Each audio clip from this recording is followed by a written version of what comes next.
Today we're going to be doing team handball. We'll start off with the basic rules of how to play. Team handball combines basketball, soccer, and baseball skills to play the sport. The way you move the ball is like basketball. You need to dribbling and passing. There's a goalie, which is going to be inside the three-point line, goal area where nobody can step into.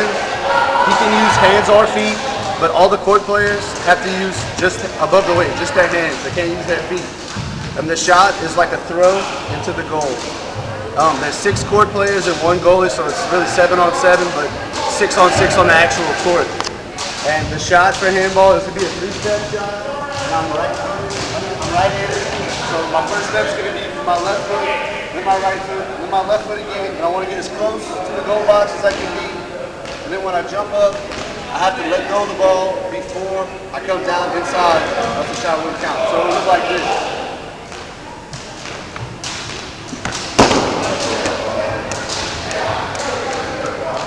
The only other kind of shot in handball is the penalty shot. If there's a foul or an unsportsmanlike penalty, you come to the top of the key, foot on the line, and you throw.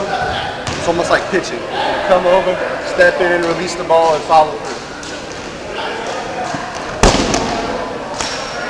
I have Lucas now who's going to demonstrate the jump shot.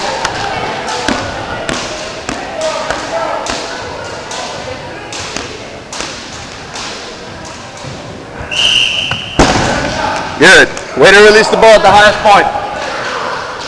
The last shot he's going to do is the penalty shot.